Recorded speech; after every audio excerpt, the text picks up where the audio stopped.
Assalamualaikum warahmatullahi wabarakatuh. Saya Nur Alifah Muhtar, NIM 10218002022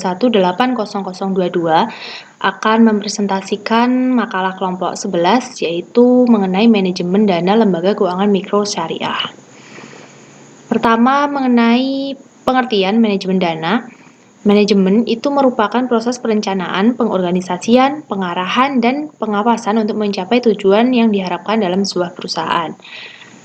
Kemudian mengenai dana, itu merupakan uang yang dimiliki oleh bank baik dalam bentuk tunai maupun aktiva lain yang dapat segera diubah menjadi uang tunai.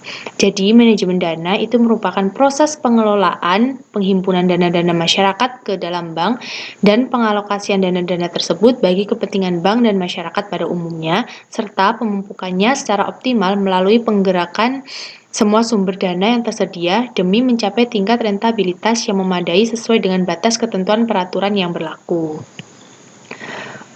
Faktor yang mempengaruhi manajemen dana itu ada 5. Yang pertama kebijakan moneter, 2 lingkungan perbankan, 3 mobilisasi dana, 4 pasar modal, dan 5 hubungan peminjam dengan pemodal. Di sini saya akan menjelaskan satu persatu.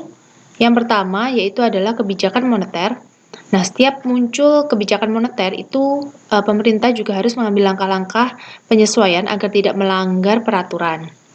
Kebijakan moneter penting karena setiap kebijakan mempunyai unsur-unsur yang perlu difahami oleh bank, yaitu meliputi 1. Tujuan dan sasaran kebijaksanaan moneter, 2. Pengendalian moneter, 3. Kebijaksanaan di bidang pengkreditan, 4. Kebijaksanaan dalam penghimpunan dana, 5. Kebijaksanaan moneter dalam menunjang keseimbangan neraca pembayaran, dan yang ke-6 pengembangan perbankan dalam menunjang kebijaksanaan moneter.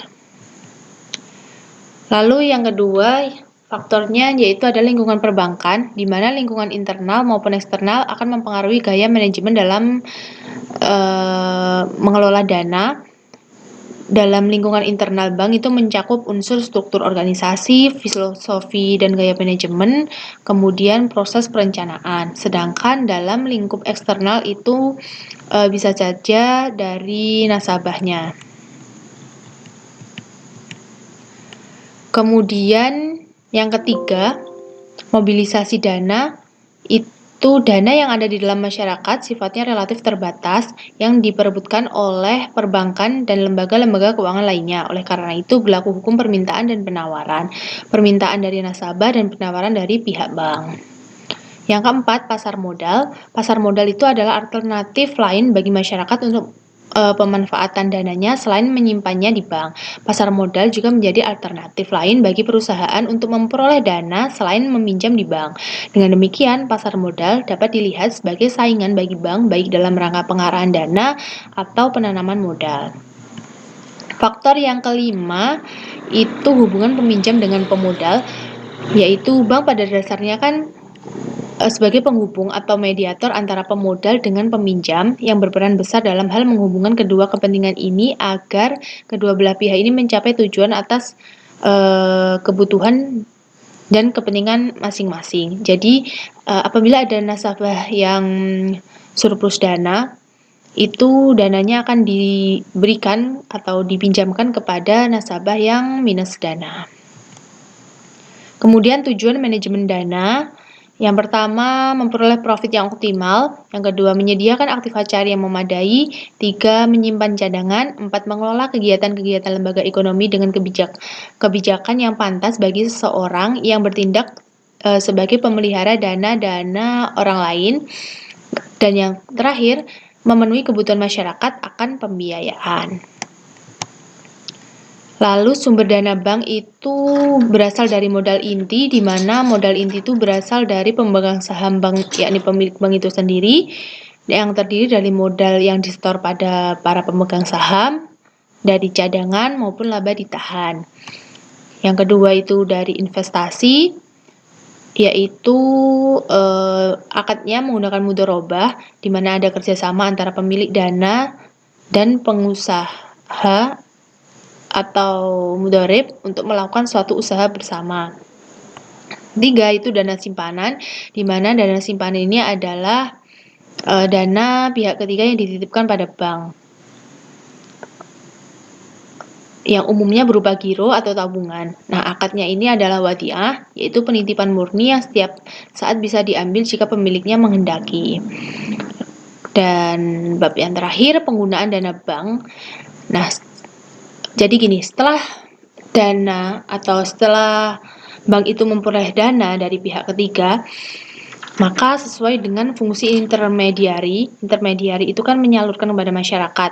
Maka bank berkewajiban menyalurkan dana tersebut untuk mempersiapkan strategi penggunaan dana-dana yang dihimpun sesuai dengan rencana alokasi berdasarkan kebijakan yang telah digariskan.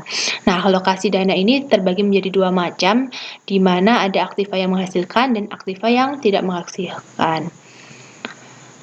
Yang pertama, aktiva yang menghasilkan atau earning assets, yaitu dengan mengelola dana disalurkan kepada masyarakat dalam bentuk investasi, meliputi pembiayaan berdasarkan prinsip bagi hasil atau mudharabah, pembiayaan berdasarkan prinsip penyertaan atau musyarakah, pembiayaan berdasarkan prinsip sewa atau ijarah, dan surat-surat berharga syariah dan investasi lainnya. Nah, dengan beberapa akad pembiayaan ini, otomatis bank juga akan memperoleh dari proses bagi hasil. Kemudian yang kedua, aktiva yang tidak menghasilkan atau non-earning assets, yaitu aktiva dalam bentuk tunai. Yaitu aktiva dalam bentuk tunai terdiri dari uang tunai, cadangan likuiditas yang harus dipelihara oleh bank sentral, giro, dan item-item tunai yang masih dalam proses penagihan. Kemudian pinjaman atau qard itu merupakan salah satu kegiatan bank syariah dalam mewujudkan tanggung jawab sosialnya sesuai dengan ajaran Islam. Dan yang ketiga, ada penanaman dana dalam aktiva tetap dan inventaris. Penanaman dana ini bentuk yang tidak menghasilkan pendapatan bagi bank, tetapi merupakan kebutuhan bank untuk memfasilitasi pelaksanaan kegiatannya. Contohnya yaitu dengan membangun gedung, membeli peralatan, kemudian kendaraan. Nah, seperti itu digunakan dalam rangka penyedia layanan bagi para nasabah.